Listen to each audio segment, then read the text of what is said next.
जय जय रघुवीर समर्थ.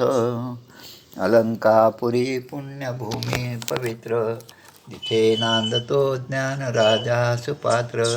तया आठविता महापुण्य राशी, नमस्कार माझा सद्गुरु ज्ञानेश्वरासी. जय जय रघुवीर समर्थ.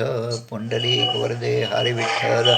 श्री ज्ञानदेव तुकाराम. पंढरीनाथ महाराज की जय. ज्ञानेश्वर महाराज की जय. काल 12व्या श्लोकापर्यंत आपण आलो. 12वी ओवी. 11मध्ये पाहिलं आपण, अलंकार येणे नामे असी जे निखिल हेमे, नाना अवयव संभ्रमे अवयवा देवी. तेवी शिवोनी पृथ्वीवरती, भासती पदार्थांची या परी, प्रकाश येते एकसरी संवित्ती हे. या जगामध्ये ज्या ज्या गोष्टी आपल्याला दिसतात, एखादी आपण डोळ्याने जी गोष्ट पाहतो ती कशामुळे दिसते? सर्वसाधारणपणे विचार केला तर माझे डोळे आहेत म्हणून. तुमचा माईक बंद करा. माईक. हो. मला एखादी गोष्ट दिसते, त्याचं कारण आपल्याला असं वाटतं अज्ञानामुळे की माझ्याजवळ डोळे आहेत म्हणून मला ते दिसतं, मी डोळ्याने पाहू शकतो, मी कानाने ऐकू शकतो, माझे हातपाय धड आहे म्हणून मी मंदिरात जाऊ शकतो, पाय चांगले आहेत म्हणून मी इकडे तिकडे फिरू शकतो, तीर्थयात्रा करू शकतो. हे सगळं आपण सर्वसाधारण दृष्टीने आपण विचार करतो. पण अध्यात्माच्या दृष्टीने विचार केला तर माझ्यामध्ये ते परमेश्वराचं चैतन्य जे आहे ते अंशरूपाने आहे, तो जीवात्मा आहे. तो आत्मा माझ्यामध्ये या शरीरामध्ये असल्यामुळे त्या आत्म्याच्या सत्तेवर माझं शरीर हे सगळं काम करतं. माझे डोळे एखादी गोष्ट पाहू शकतात, ते माझ्या डोळ्यामुळे नाही, पण डोळ्याच्या मागे डोळा, ज्ञानेश्वरीतले शब्द असल्यासारखा. कानाच्या मागचा कान, डोळ्याच्या मागचा डोळा, म्हणजे डोळ्याच्या मागे असणारी जी सत्ता आहे ती सत्ता आहे म्हणून मला हे सगळं दिसतं. अन्यथा गेलेला माणूस जो आहे त्याचे डोळे उघडे असतात, पण त्याला एवढी 100 माणसं जमलेली आहेत हे त्याला दिसत नाही. आणि आपण पाहताना आपल्याला भीती वाटते म्हणून ते डोळे आपण बंद करतो. हा आपला व्यवहार आहे. आणि तर गेलेल्या माणसाच्या दृष्टीने म्हणजे काहीच नाही त्याच्या ठिकाणी. आता त्या डोळ्यामध्ये चैतन्य नाही आणि म्हणून ते डोळे पाहतानासुद्धा आपल्याला भीती वाटते. म्हणजे ज्यामध्ये चैतन्य आहे त्यामध्ये परमेश्वराचं रूप पाहणं हा अभ्यास आपल्याला नसतो. पण चैतन्य जे आहे ते चैतन्य या सगळ्या दृष्टीने सगळीकडे विलसित आहे हे आपल्याला जेव्हा समजेल तेव्हा खऱ्या अर्थाने एकच परब्रह्म सगळीकडे आहे आणि तोच परमेश्वर आपल्याला सगळीकडून साथ देत आहे, तोच आपल्याला हाका मारत आहे, पण त्याकडे आपलं लक्ष अजिबात नसतं. आणि म्हणून आपण जे ओवी काल झाली होती, तेवी शिवोनी पृथ्वीवर, भासती पदार्थांची या परी, प्रकाश येते एकसरी संवित्ती हे. हे कशामुळे दिसतं? ते परमेश्वराचा प्रकाश, त्या परब्रह्माचं म्हणजे एक छोटंसं रूप त्या आत्म्याच्या ठिकाणी आहे आणि म्हणून आपल्याला ह्या सगळ्या दृश्यातल्या सगळ्या गोष्टी दिसतात. आता ह्या दृश्य जे दिसतं ते नाशिवंत आहे हे सांगणं फार अवघड आहे. एक तर ते नाशिवंत कसं हे पटत नाही आपल्याला. कारण जे दृश्य जे दिसतं, जे मी दिसतो, माझं संसार दिसतो, माझं घर दिसतं, माझी इस्टेट दिसते, माझं सगळं दिसतं, मी आणि माझे.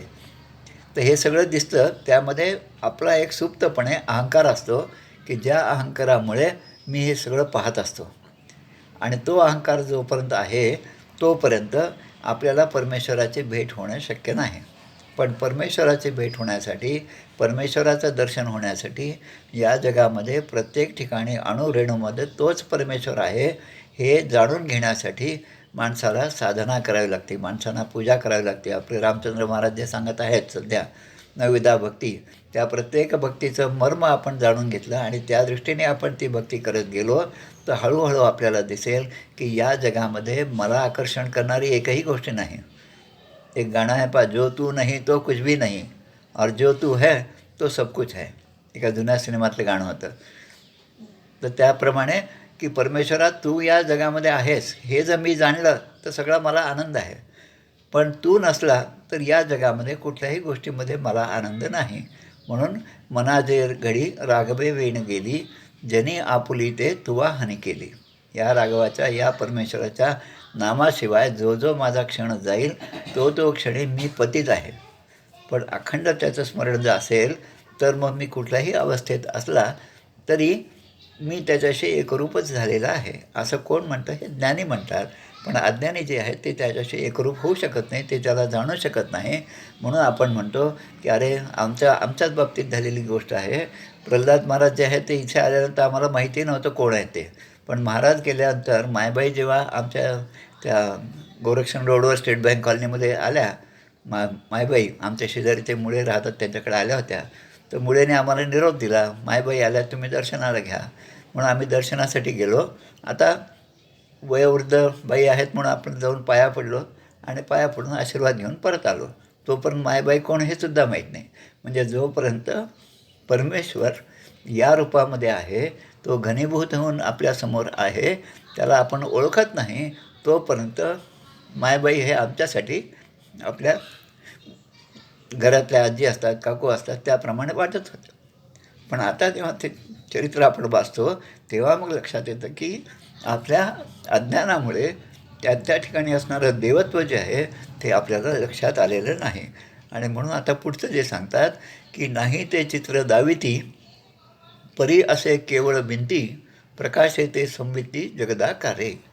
एक उदाहरण छान दिलेलं आहे यामध्ये की आपल्याला म्हणजे ह्या पूर्ण चांगदेव पासेटीमध्ये प्रत्येक मध्ये शब्द खूप सोपे आहेत पण त्याचा अर्थ फार गहन असा अर्थ आहे. नाही ते चित्र दाविती, समोर जी भिंत आहे त्या भिंतीवर आपल्याला चित्र दिसतं किंवा एक चित्र रेखाटलेलं असेल. आता ते चित्र नसताना ती भिंत आहे, चित्र आहे म्हणून ती भिंत जी आहे तिचा विसर पडतो आणि चित्राकडे आपलं लक्ष जातं. स्वच्छ पांढरा शर्ट असेल तर त्या पांढऱ्या स्वच्छ शर्टकडे लक्ष जात नाही, पण त्यावर थोडा काळा डाग असला की त्या काळ्या डागाकडे जास्त लक्ष जातं. का खूप छान आहे पण इथं डाग पडला बरं का, इथं ते कापड फाटलं आहे बरं का, असं लगेच आपलं लक्ष जातं. म्हणजे चांगल्या गोष्टीकडे लक्ष देण्याची सुद्धा सवय झाली पाहिजे. आणि वाईट गोष्टी तर सहजपणे आपल्याला दिसतात. पण हे चांगलं आणि वाईट या सगळ्यांच्या पलीकडे जे तत्त्व आहे ते तत्त्व इथे चांगदेव महाराजांना ज्ञानेश्वर महाराज सांगत आहेत. नाही ते चित्र दाविती परी असे केवळ भिंती प्रकाश येते संविती जगदाकारे. आता ही भिंतच त्या ठिकाणी नसेल तर त्यावर चित्र कोण रेखाटणार? आणि चित्र असलं, चित्राकडे आपण पाहिलं, चित्राकडे आपण आकर्षित झालो तर त्या भिंतीचा माणसाला विसर पडतो. आता हे कसं आहे ते सुद्धा एका गाण्यामधनं सांगितलेलं आहे. आपल्याला ते गाणं माहिती आहे खरं म्हणजे. पहा आपण नेहमीच ऐकलेलं आहे, कुठे शोधिसी रामेश्वर आणि कुठे शोधिसी काशी. हे गाणं आपल्या सगळ्यांच्या परिचयाचं आहे. आता जेव्हा अध्यात्माचा स्पर्श होतो तेव्हा या सगळ्या गाड्यांमधून आपल्याला खरा अर्थ सहजपणे उमलू लागतो. त्याच्यामध्ये एक शब्द आहे पहा, देव बोलतो बाळमुखातुनी, देव डोलतो उंच पिकातुनी, कधी होऊनी देव भिकारी, अन्नासाठी आर्त पुकारी, अवती भोवती असून दिसेना, शोधितोसी आकाशी, कुठे शोधिसी रामेश्वर आणि कुठे शोधिसी काशी, हृदयातील भगवंत राहिला हृदयातून उपाशी. झाड फुलाने आले बहरून तू न पाहिले डोळे उघडणं. हे झाड फुलाने बहरून आलेलं आहे. ते पाहिल्यावर आपल्या मनामध्ये प्रापंचिक माणसाप्रमाणे या झाडाची मी किती काळजी घेतली, अगदी बी लावण्यापासून ते उमलेपर्यंत त्याच्याला फुलं येईपर्यंत सगळं मी कष्ट घेतले म्हणून हे फुलं आज इतके आपल्याला दिसतात, असं आपण अहंकाराने सांगत असतो. पण यस्य नाहंकृतो भावो, म्हणजे अहंकृत भाव जो आहे तो ज्याचा नसतो तो खऱ्या अर्थाने संत आहे, तो सध्या सत्पुरुष आहे. पण आपल्याला आपलं कर्तृत्व त्या ठिकाणी दिसतं आणि ज्या ठिकाणी माझं कर्तृत्व आहे असं आपण समजतो. हे सगळं मी केलं, जीवाने केलेलं आहे आणि त्यामध्ये परमेश्वराचा काय हात, मी केलं म्हणूनच झालं, हे सगळे बी पेरल्या म्हणून तर हे वृक्ष आले. पण त्या वृक्षाला जी फळं लागली ती फळं काही आपल्यामुळे लागली नाही, कालपर्यंत कळी होती आणि आज ती फुलामध्ये इतक्या छान रूपांतरित झाली. आता एखाद्या कळीचं फुलामध्ये रूपांतर करणं हे सामान्य माणसाला शक्य नाही. पण हे जे होतं ते त्या संवित्तीमुळे होते. संवित्ती म्हणजे आत्मज्ञान, परमात्मा, त्या परमात्म्याच्या असण्यामुळे ह्या सगळ्या गोष्टी आहेत. आता परमात्म्याचं असणं आणि नसणं हा शब्दच नाही, कारण त्यासाठी परमात्मा आहेच आहे, कारण तो म्हणजे अनादिकालापासून आहे आणि तोच राहणार आहे आणि त्यावर असलेल्या ह्या ज्या गोष्टी आहेत त्या आज आहेत आणि उद्या नाहीत. जसं पाणी आणि तरंग, घट आणि माती, सोने आणि अलंकार ही जशी उदाहरणं दिली त्याप्रमाणे हे सगळं आहे. म्हणून देव बोलतो बाळमुखातून, छोट्या मुलाच्या मुखातून देवच बोलत आहे. देव डोलतो उंच पिकातून, ते उंच पीक दिसलं आणि अगदी वाऱ्याबरोबर ते हलणारी सगळी पिकं शेतामधली दिसली की आपल्याला भगवंताची आठवण झाली पाहिजे. समुद्रकाठी आपण जेव्हा जातो तेव्हा एवढा मोठा समुद्र पाहिला की जो भक्त असेल, ज्याच्या मनामध्ये भगवंताबद्दलचं प्रेम असेल, त्याला हा एवढं मोठं पाणी पाहिल्यानंतर आपोआप त्याला भगवंताचं स्मरण होतं आणि त्याचे हात जोडल्या जातात. समुद्रकिनाऱ्यावर गेल्यानंतर नेहमी आपल्याला आठवण आली पाहिजे की अरे हा समुद्र म्हणजे जो लक्ष्मीचा बाप आहे, लक्ष्मी यातूनच निर्माण झाली. ती लक्ष्मी आणि जो व्यंकटेश आहे, जो बालाजी आहे, जो परमात्मा आहे, तो परमात्मा या समुद्राचे जावई आहे. आणि त्या लक्ष्मी व्यंकटेशाची भक्ती आपण करत आहोत. या समुद्रातूनच समुद्रमंथन झालं आणि त्यामधूनच एवढ्या सगळ्या गोष्टी प्राप्त झाल्या, कामधेनू प्राप्त झाली. हा सगळा इतिहास, हे सगळे कथा ते समुद्र पाहिल्यानंतर आपल्या मनात आली तर समजा की आपली साधना आता योग्य मार्गावर आहे. पण ते न पाहिलं आणि आपल्या लक्षात आलं की अरे हा पॅसिफिक समुद्र आहे, मी तो अटलांटिक समुद्र जेव्हा पाहिलं तेव्हा तिथे किती छान दृश्य होतं. म्हणजे समोर जे दृश्य दिसतं आहे त्यामधला भगवंत न पाहता आपण आपल्या विचाराने आपण पूर्वी पाहिलेल्या गोष्टीकडे आपलं मन भरकटत जातं. म्हणून मन कधीतरी आपण केंद्रित करावं आणि ते त्या लक्ष्यावर केंद्रित करावं आणि ते केलं तर आपल्याला हे भगवंताचा जो प्रकटणं आहे, प्रकाश येते संविती जगदाकारे, तर हे आपल्याला सहजपणे लक्षात येईल. आणि म्हणून या चांगदेव 65चं जे महत्त्व आहे ते यासाठी की यामध्ये या चांगदेव 65, अमृतानुभव आणि ज्ञानेश्वरी हे जे 3 ग्रंथ आहेत ज्ञानेश्वर महाराजांचे, त्यांच्याबद्दल एक चांगली गोष्ट त्यामध्ये आहे. त्या 3 गोष्टी आपण शिकल्या पाहिजेत, त्या 3 गोष्टी आपण लक्षात ठेवल्या पाहिजेत. जसं चांगदेव 65 ओव्यांचं आहे, ज्ञानेश्वरी आपण म्हणतो तेवढे 7,000-9,000 ओव्यांचे आहे, अमृतानुभवसुद्धा ग्रंथ आहे. तर यामध्ये चांगदेव 65 हा मुख्य ग्रंथ आहे. मुख्य सिद्धांत जो आहे तो चांगदेव 65मध्ये सांगितलेला आहे. आता ज्ञानेश्वर महाराजांना चांगदेव 65 सांगत असताना ती संपल्यानंतर त्यांना असं वाटलं की याच्यातल्या काही गोष्टी अजून यामध्ये त्रुटी आहे. लोकांना समजण्यासाठी मला अजून काहीतरी या गोष्टी अधिक सांगितल्या पाहिजेत. आणि मग त्यांनी जे त्यांनी जे लिहिलं त्याला आपण अमृतानुभव म्हणतो. आता अमृतानुभव याला या चांगदेव 65चं वार्तिक म्हणतात. वार्तिक हा शब्द आहे या परमार्थाच्या भाषेमध्ये. वार्तिक म्हणजे एखादी ग्रंथ लिहिल्यानंतर त्यामध्ये ज्या त्रुटी राहिल्या त्या पूर्ण करण्यासाठी जो ग्रंथ लिहिला जातो त्याला वार्तिक असं म्हणतात. आता झालं चांगदेव 65 आणि अमृतानुभव. पण हे दोन्हीही सांगितल्यानंतर सर्वसाधारण माणसाला समजण्यासाठी ते अधिक सोपं करून सांगावं लागतं आणि म्हणून तो जो ग्रंथ लिहिलेला असतो त्याला भाष्यग्रंथ म्हणतात. म्हणजे आपल्या दृष्टीने चांगदेव 65 हा मूळ ग्रंथ आहे, त्याचं वार्तिक म्हणजे त्या त्रुटी पूर्ण करण्यासाठी लिहिलेला ग्रंथ म्हणजे अमृतानुभव आहे. आणि या दोन्ही गोष्टी, हे दोन्ही ग्रंथ सहजपणे सगळ्यांना समजावेत म्हणून ज्ञानेश्वरीसारखा असा ग्रंथ आहे. जसं आपण समर्थांच्या बाबतीत म्हटलं तर आत्माराम हा मूळ ग्रंथ ज्यामध्ये सिद्धांत सांगितलेले आहेत, पण त्या सिद्धांताचं काही त्रुटी असतील तर ते पूर्ण करण्यासाठी वार्तिक म्हणजे मनाचे श्लोक लिहिले. आणि मग हे सगळे म्हणून जे आहे ते आपल्याला अजून सोपं होण्यासाठी म्हणून ग्रंथराज दासबोधाची निर्मिती झालेली आहे. तसं या जगाकडे पाहत असताना आपल्याला नाही ते चित्र जाविती परी ते असे केवळ भिंती. म्हणून काल जे उदाहरण आपण पाहिलं होतं की कंदिलाचे काच आहे, कंदील काच स्वच्छ केली आणि आतमध्ये तो दिवा लावलेलाच नसेल तर काच कितीही स्वच्छ असली तरी त्यामधनं प्रकाश बाहेर पडणार नाही. आणि तो प्रकाश कशाचा आहे? ते प्रकाश आहे ते संविती जगदाकारे. तो प्रकाश त्या भगवंताचं जे अधिष्ठान आहे ते त्या ज्योतीच्या रूपाने त्या कंदिलामध्ये असतं. आणि जोपर्यंत ती ज्योती प्रज्वलित आहे, पेटलेली आहे, तोपर्यंत त्या काचेमधून आपल्याला सगळा प्रकाश दिसतो आणि त्या प्रकाशामध्ये आपल्याला घरातल्या सगळ्या वस्तू दिसतात. तसं ही ज्योत जी आहे आपल्यामध्ये तेवत असणारी, ती ज्योत म्हणजे आपला आत्मा आहे. तो आत्मा हे भगवंताचं स्वरूप आहे, भगवंताचाच अंश आहे. आणि काच जी आहे ती आपल्या देहाच्या रूपाने आहे. आणि प्रकाश जो आहे तो वस्तूचं दिसणं जे आहे, ती क्रिया जी आहे ती म्हणजे आपल्याला काय दिसतं, दृश्य काय, तर आपल्या ठिकाणी जग आहे. म्हणून जगामध्ये जे काय आपल्याला दिसतं ते त्या देहाच्या रूपाने दिसतं, पण देह कशामुळे काम करतो त्या आतल्या ज्योतीमुळे.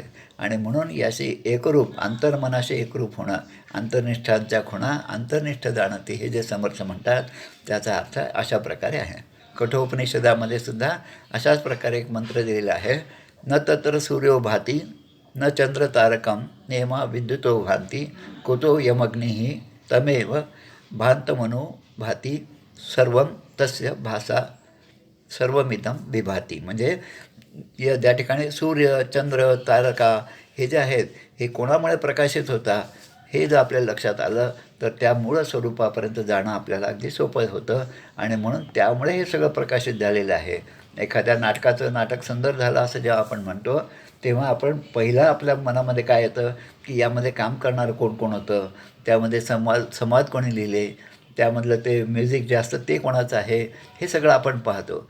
पण त्याच्या मुळाशी काय असतं की आपण पाहतो की हे नाटक ज्याने लिहिलं तो कोण आहे.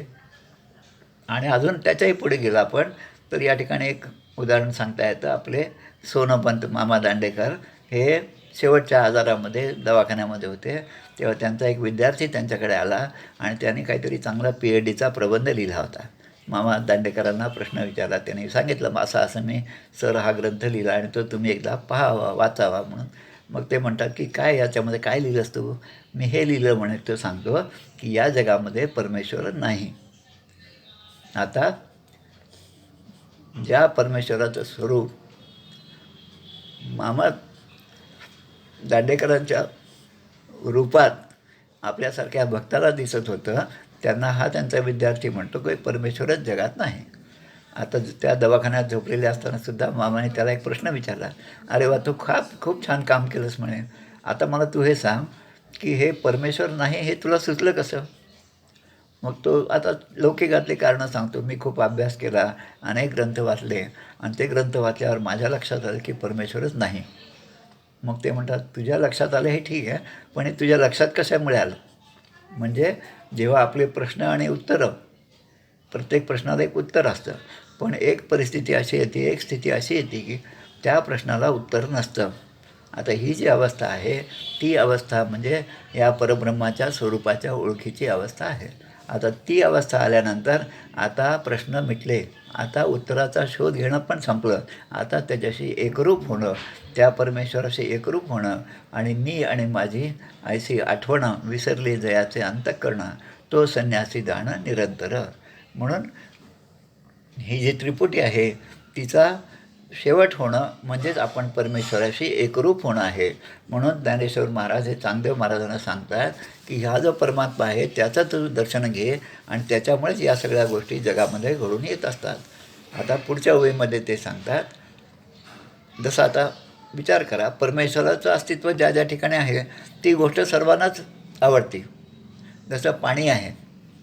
कोणी एखादा माणूस तरी जगामध्ये असेल का की पाणी मला आवडत नाही, मी पाणी पितच नसतो असं म्हणणारा. असं कोणीच नसतो. कारण पाणी पिल्यानंतर जे समाधान आहे ते कोल्ड्रिंकमधून मिळत नाही, ते कुठल्याही रेडीमेड गोष्टींमधून मिळत नाही. कारण पाणी हे भगवंताने निर्माण केलं आहे. पंचमहाभूतापैकी एक ते असल्यामुळे पंचमहाभूतं आणि त्रिगुण जे आहेत त्यामध्येच तर ही सगळी पृथ्वी आहे, अष्टधा प्रकृती आहे. आणि म्हणून पाणी आवडत नाही असा माणूस नसतो. म्हणून यामध्ये कारण त्यामध्ये भगवंताचं अस्तित्व आहे, भगवंत त्यामध्ये आहे. अग्नी आहे, अग्नी पण सुद्धा तशाच प्रकारे. पण पृथ्वी आब तेज वायू आकाश या सर्वांच्या ठिकाणी तो भगवंत आहे. आणि म्हणून आपलं जे चलन बोलन सगळं बोलणं चालणं ऐकणं जे आहे ते त्याच्यामुळे शक्य आहे. आणि हे आपल्या लक्षात आलं पाहिजे. पुन्हा दुसरीकडे विचार केला तर पहा, एखादं गुलाबाचं फूल असतं. आता ते फूल जोपर्यंत कळी रूपात आहे तोपर्यंत आपल्याला तेवढं ते आवडत नाही, ते आकर्षण करत नाही. पण तेच गुलाबाचं फूल जर विकसित झालं तर आपण म्हणतो हे किती छान गुलाबाचं फूल आहे, मला गुलाबाची फुलं खूप आवडतात असं आपण म्हणतो. पण तेच एखाद्या आडवाटेला आपण गेलो, जंगलामधनं गेलो तर एखादं काटेरी असं झाड असतं आणि त्याला फुलं लागलेली असतात. आता ते काटेरी झाडावरचं फुलं जे आहे ते आपल्याला आवडत नाही. कारण काय, आपल्यामध्ये तो जीव आहे जो या ठिकाणी हे चांगलं आहे हे वाईट आहे असं म्हणणारा जो आहे तो अज्ञानामुळे आपल्या ठिकाणी आहे. म्हणून मला गुलाबाचं फुल आवडतं आणि काटेरी घाणेरीचं फूल जे आहे ते मला आवडत नाही असं आपण म्हणतो, सहजपणे म्हणतो. पण राजहंस आहे आणि घुबड आहे. आता राजहंसाचे कैसे चालणे असं आपण ज्ञानेश्वरीमध्ये वाचलं. तर या राजहंसाला पाहिल्यानंतर आपल्याला प्रत्येकाला तो आवडतो, त्याचं चालणंसुद्धा आवडतं. आणि एखादं घुबडाचं दर्शन झालं, घुबड आपल्याला दिसलं की मग म्हणतो आपण काहीतरी आता वाईट होईल, आपल्याला आज घुबडाचं दर्शन झालं. तर हे राजहंस आणि घुबड या दोघांच्या मध्ये जे चैतन्य आहे ते चैतन्य कोणामुळे प्रकाशित होतं? ते सगळं त्या परब्रह्मामुळे प्रकाशित होत असतं. म्हणून पंडित लोक जे आहेत त्यांना या दोन्हीमध्ये, राजहंस आणि घुबड या दोन्ही जीवामध्ये तोच दिसतो परमात्मा जो एखाद्या मूर्तीमध्ये असतो. आणि हेच आपल्याला आपल्या गीतेमध्ये सुद्धा सांगितलेलं आहे. शुनीचैव शपाकेच पंडितः समदर्शिना. पंडित हे समदर्शिना असतात. त्यांना शुनी असो चैव स्वपाकेचं, म्हणजे कसंही असलं समोरचं दृश्य तरी त्यामध्ये भगवंतच दिसतो. आणि आपल्याला मात्र ते घुबड वेगळं दिसतं आणि तो राजहंस वेगळा असा दिसतो. आणि म्हणून शंकराचार्य आपल्या आत्मषटक जे आहे त्यांचं, त्या आत्मषटकामध्ये म्हणतात, न पुण्यम न पापम न सौख्यम न दुःखम न मंत्रो न तीर्थम न वेदा न यज्ञ अहम भोजनम नैव भोज्यम न भोगता चिदानंद रूप शिवोहम शिवोहम. तर माझं स्वरूप कसं असलं पाहिजे? आपण आपल्याला आपल्या नावाने ओळखतो, आपण आपल्याला आपल्या आकाराने ओळखतो, आपल्यामधल्या असलेल्या गुणांनी ओळखतो. पण ते म्हणतात की अहम भोजनम नैव भोज्यम न भोगता, म्हणजे मी जे भोजन करतो ते भोगता मी आहे. भोजन जे आहे ते सुद्धा माझ्यासमोर आहे आणि ते जेवणाचं काम मी करत असतो. पण या ठिकाणी तो मी नाही, पण माझ्यामध्ये जे चैतन्य आहे त्यामुळे या सगळ्या क्रिया घडत आहेत. आणि म्हणून माझं मूळ स्वरूप जे आहे ते सच्चिदानंद स्वरूप आहे. आणि म्हणून त्या चांगदेव महाराजांना, ज्ञानेश्वर महाराजांना हे सांगायचं आहे की आपल्याला जे दिसतं ते खरं नाही, जे दिसतं ते खरं भासतं. पण त्या भासण्याच्या खाली त्याच्या अंतरंगामध्ये जी परमेश्वराची शक्ती आहे, जे तत्त्व आहे, त्या तत्त्वाच्या दृष्टीने तू विचार कर. आता पुढील ओवीमध्ये ज्ञानेश्वर महाराज पुन्हा आपल्याला तीच गोष्ट पुन्हा पुन्हा सांगतात. बांधयाची या मोडी बांधा न होणे गुळाची गोडी तयापरी जग परवडी संमती जाणं. बांधा न होणे गुळाची गोडी, जसे गुळाची ढेप आहे. ते गुळाची ढेप जसं आपल्या स्वयंपाकघरात आईने ती गुळाची ढेप फोडली की त्याचे 4 तुकडे इकडे तिकडे पडतात. आता मुलं काय असतात की त्यांचं लक्षच असतं की आता एखादा मोठा तुकडा आपल्याकडे आला पाहिजे आणि तो आल्याबरोबर तो लगेच तोंडात टाकतो. लहान तुकडा असेल तरी तोंडात टाकतो. आता कुठलाही त्या गुळाचा तुकडा जरी आपण तोंडात टाकला तरी त्या तुकड्याला मूळ आकार नाही, त्याला गूळ असंच म्हणतात, पण त्याची चव मात्र तीच आहे. म्हणजे किती लहान तुकडा असो, मोठा असो आणि गुळाची ढेप असो, त्यामध्ये गोडी जी आहे ती गोडी आपल्याला जी आनंद देते तोच आनंद या परमेश्वराने निर्माण केलेल्या या गोडीमध्ये आहे. म्हणून जसे दोरी मुळामध्ये आहे, पण त्यामुळे आपल्याला भास सर्पाचा झाला, पण तो सर्प जेव्हा तो भास जेव्हा नाहीसा होतो तेव्हा मुळामध्ये दोरी असल्यामुळे ती भीती माणसाच्या ठिकाणची निघून जाते. तसं एकदा भगवंताचं ज्ञान झालं, भगवंताची अनुभूती आली तर सर्वत्र एकच भगवंत आहे हे आपल्याला दिसू लागतं. आणि म्हणून प्रथम साधकाला खरं समाधान काय आहे ते समजलं पाहिजे आणि खरा परमात्मा जो आहे तो कसा नटलेला आहे हे एकदा अनुभूती आपल्याला आली पाहिजे. तसं पावसाळ्यामध्ये खूप पाऊस पडला की आपण सहज म्हणतो चला रे आता खूप पाऊस पडला, सगळ्या नद्या भरल्या असतील, मग सहजपणे आपण काहीतरी गाडी घेतो, सायकल घेतो, पायी जातो आणि ते नदीचं वाहतं पाणी पाहतो. आता त्या पाणी पाहण्यातला जो आनंद आहे तो आनंद म्हणजेच तो सगुणातला आनंद आहे. आणि निर्गुण आणि सगुण कसं असतं असा जर प्रश्न विचारला तर आपले रामकृष्ण परमहंस जे आहेत त्यांचे वचनामृत जे आहेत रामकृष्ण परमहंसाचे ते जरूर वाचावेत. त्यामध्ये संस्कृत शब्द अजिबात नाहीत, असतील ते 1-2च असतील, 4च असतील, पण संस्कृतचा कुठलाही आधार न घेता साध्या साध्या गोष्टीवरनं ते महान सिद्धांत आपल्याला सांगतात. ते म्हणतात सगुण आणि निर्गुण याच्यातला फरक कसा आहे की एखादा वेटोळे घालून बसलेला साप आहे, सापाने वेटोळे घातलेले आहेत आणि तो आपल्याला दिसत आहे, तरी पण आपल्याला त्याची तेवढी भीती वाटत नाही. पण तोच साप वेटोळे सोडून जेव्हा तो मोठा लांबच्या लांब होतो आणि तो सरपटायला लागतो तर तेव्हा आपण त्या ठिकाणून पळायला लागतो. म्हणजे वेटोळे घातलेला साप जो आहे त्याला रामकृष्ण परमहंस म्हणतात, तो परमात्मा आता निर्गुण स्वरूपात आहे. आणि तेच वेटोळे सोडून तो जेव्हा धावायला लागतो तेव्हा ते म्हणतात आता हा सगुणामध्ये आलेला आहे. जसं आता एखादं वस्त्र आहे, आपला शर्ट आहे, पॅन्ट आहे, त्याची घडी केलेली आहे, तर ती घडी पाहिल्यानंतर आपल्याला ते तेवढं आवडत नाही. पण काय आवडतं आपल्याला, जेव्हा ते मी परिधान करेल, अंगात घालेल, तेव्हा मग त्याचा खरा आनंद जो आहे तो आपल्याला मिळत जातो. तसं या परमेश्वराचा आनंद तो जेव्हा या वेगवेगळ्या रूपाने आपल्यासमोर प्रकट होतो, तेव्हा त्याला जर आपण जाणलं तर तो आपल्यासमोर आहे. म्हणून तो जो तू नाही है कुछ भी नाही है, आणि तू असेल तर तेव्हा सगळं जग हे माझ्यासाठी तुझंच स्वरूप आहे. म्हणून घडीच्या आकाराने ते वस्त्र प्रकाशित झालेलं आहे. म्हणजे तेवी विश्वस्फूर्ती स्फुरे स्फूर्तीचेने. मग न लिंपता सुख दुःख येणे आकारे क्षोभोने नावेक. होय आपण या सन्मुख आपणची जो. आता परमात्मा जे आहे, जसं हे वस्त्राचं उदाहरण आहे, घडी, आणि ते मोकळं केल्यानंतर ते वस्त्र, तसं परमात्मा ही विश्वाची घडी आहे. आणि हे विश्व जे आहे ते उलगडल्यावर असणारं वस्त्र जे आहे त्याप्रमाणे हे विश्व आहे. म्हणून चांगदेवा, तू पण आत्मस्वरूप आहे आणि मीही आत्मस्वरूप आहे. आता दोघे जर आत्मस्वरूप असेल तर मग हे विश्व काय आहे असा जर विचार केला तर हे विश्व देखील आत्मरूपच आहे असं तू जाण. म्हणून सोन्याचा गोळा अलंकाराने नटावा आणि सोन्याने ते पाहावं आणि म्हणावं की मी सगळीकडे आहे. तसं सर्वस्वचाहम हृदय सन्निविष्टो मतस्मृती ज्ञानमपोहनंच. तसं तरंगरूपाने विचार केला तर तरंग आहे, पण सागराने विचार केला तर तरंग नाहीच, कारण तरंग म्हणजे मीच आहे हे सागराचं येतं.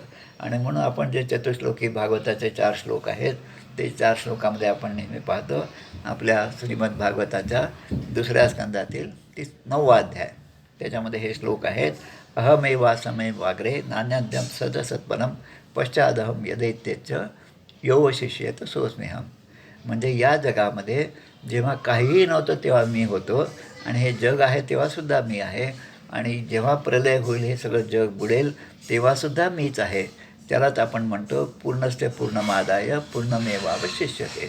या पूर्णामधून काही जरी वेगळं काढलं तरी ते परिपूर्णच आहे, आणि त्यामध्ये काही जरी नवीन टाकलं तरी पण ते परिपूर्णच आहे.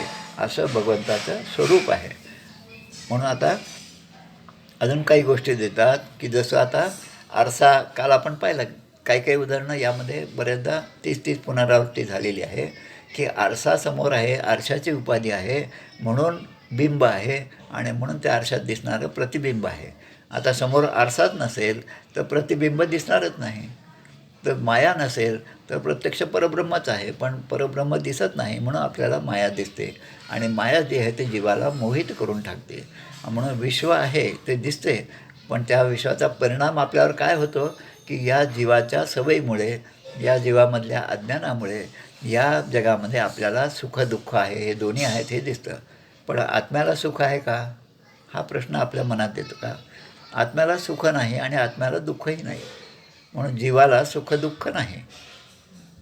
म्हणून अंतःकरणाच्या वृत्तीमध्ये जेव्हा या आत्म्याचा आभास म्हणजे असतो त्याला आपण जीव असं म्हणतो, आणि जीवाचा हा सगळा संसार आहे.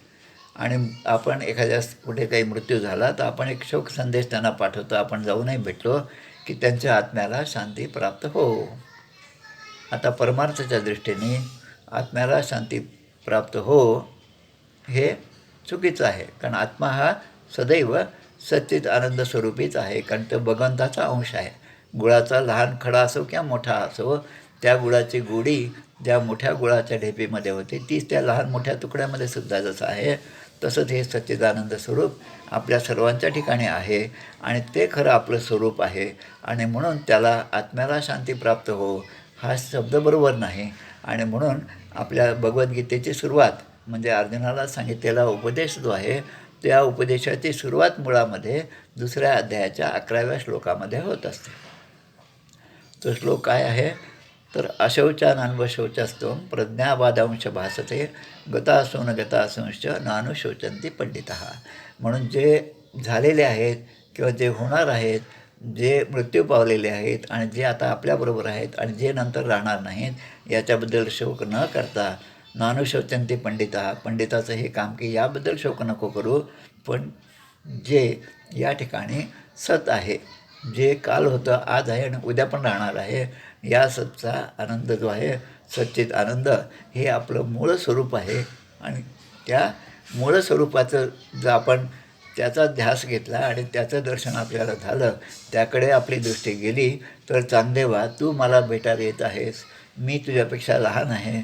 आता हा लहान असल्यामुळे आशीर्वाद लिहू का, हा आपल्या सगळ्या म्हणजे भगवंताचा अंशरूप असल्यामुळे श्रीकृष्णाचा आणि ज्ञानेश्वर महाराजांचा जन्मसुद्धा एकाच दिवशी, कार्यसुद्धा तशाच प्रकारचं, आणि म्हणून हा आपल्यापेक्षा मोठा आहे. म्हणून मोठा लहान हे सगळं जे आहे ते पुन्हा हे सगळं सांगत असताना रवगुणाचा जो उपदेश आहे जडभरताने केलेला, तो सुद्धा आपण लक्षात घ्यावा. आणि म्हणून या ठिकाणी म्हटलेलं आहे की वेडती याच्या दिठी, कापड जे आहे ते वस्त्र जे आहे ते वस्त्र तेवढा आनंद देत नाही, पण ते परिधान करणारा जो आहे, ते वस्त्र वापरणारा जो आहे, त्याच्या दृष्टीने तो सगळा आनंद आहे. म्हणून निर्गुणाच्या आनंदापेक्षा सगुणाचा आनंद जास्त आहे. सगुणामध्ये आपल्याला परमेश्वराची भक्ती करता येते. मी वेगळा, परमेश्वर वेगळा आणि मी भक्ती करतो, अशा त्रिपुटीमध्ये माणूस राहू शकतो. पण ते फक्त संतांना शक्य आहे. आपण या त्रिपुटीमध्ये जेव्हा असतो, जगाच्या दृष्टीने विचार करतो, तेव्हा आपल्या दृष्टीने दुःखच जास्त आहे आणि सुख कमी आहे.